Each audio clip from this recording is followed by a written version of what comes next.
What is going on, guys? Welcome back to another episode of the Sports Muse podcast. We're here to talk about the 2021 NFL Draft. We're talking about the AFC West. So this is definitely a really interesting one. We're going to talk about winners. We're going to talk about losers. What we think about, each one of the picks for each one of the teams in the West. So I'm pretty excited to break this down. I'm doing all the teams in the NFL or all the divisions in the NFL. So definitely check it out. Before we jump into it, the episode is brought to you by Raise Energy. You can see all the flavors above me. I think I'm even missing one or two. It's my favorite energy drink on the market. I drink a pre-workout. I'll drink one, throughout the day. They're 300 milligrams of caffeine. They taste great. They're functional. Definitely check them out. The promo code is in the description to this video, so definitely check it out. I get a few bucks. You get a great energy drink.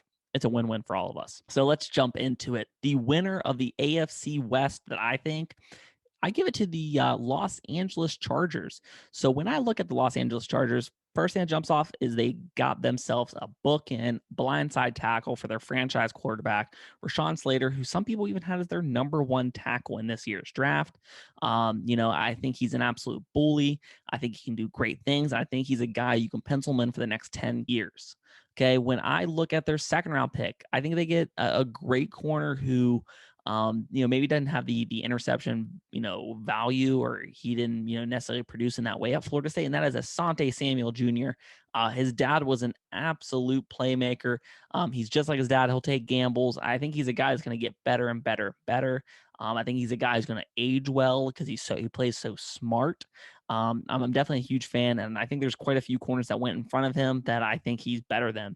I'd probably say he was the, fourth or fifth best corner in this year's draft. And I think he ended up being the seventh or eighth corner drafted. So I think they got awesome value with that pick. And they get Josh Palmer in the third round.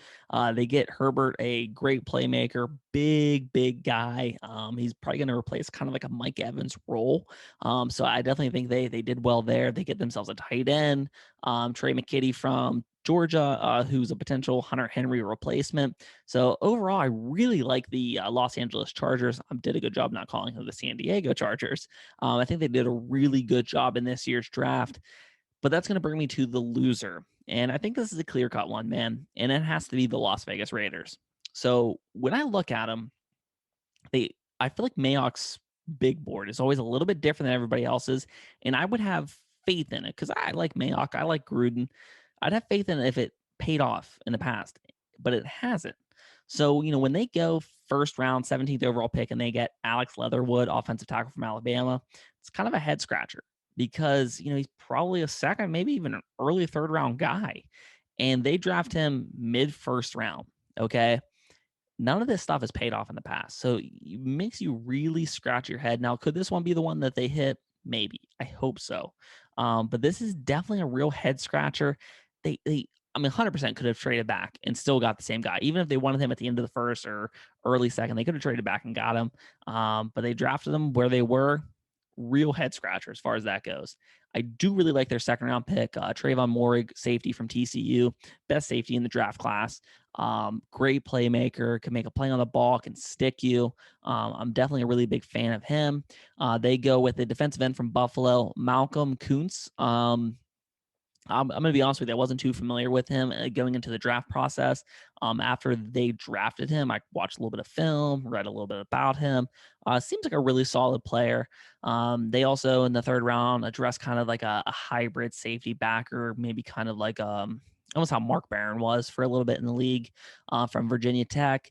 They go on to, really address that defense in the later rounds. But when I look at it, I don't love that first round pick.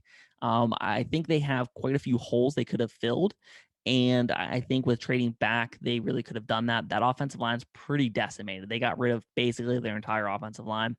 So, if they could have traded back 15 picks, still got their guy that they liked, and they maybe could have got another high-end tackle for the other side, or, maybe they could have got a Creed Humphreys or a Landon Dickerson or something like that.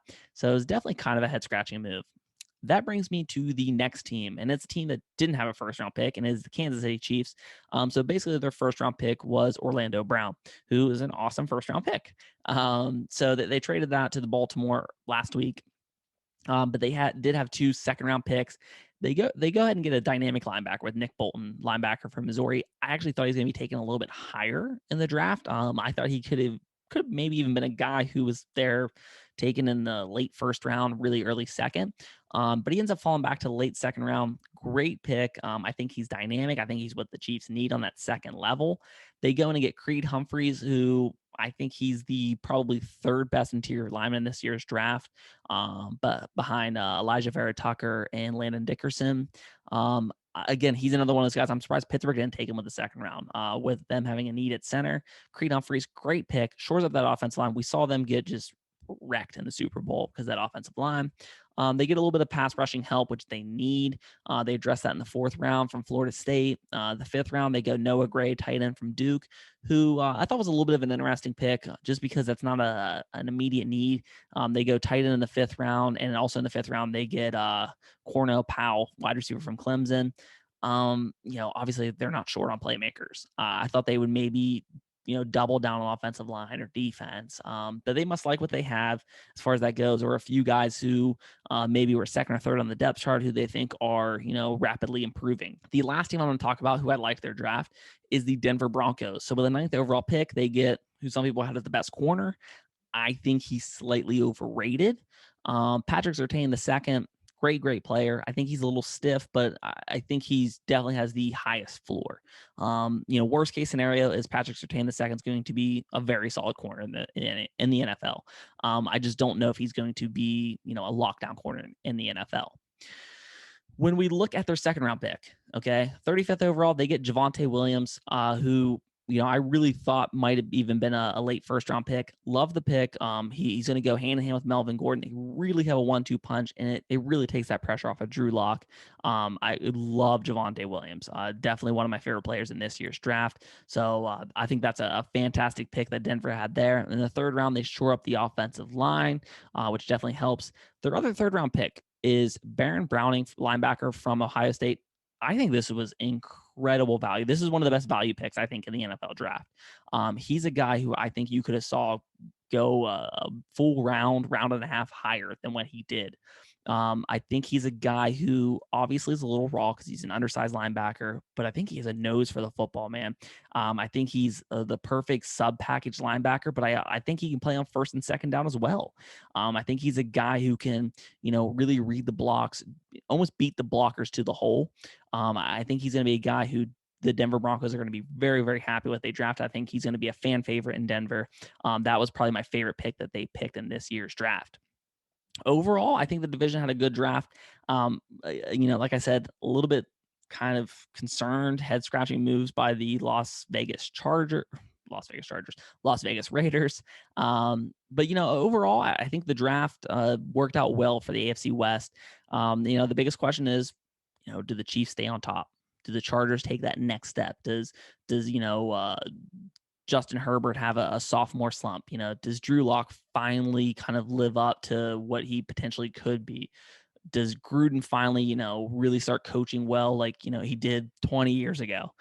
So that's all to be seen. We'll see how this plays out. I can't wait for this coming season. I can't wait to see how these rookies end up, shaking out, and if I'm right, if I'm wrong about some of these guys, but we'll see. If you guys like the episode, make sure you click like and subscribe, help support the show, guys, and I will see you next time.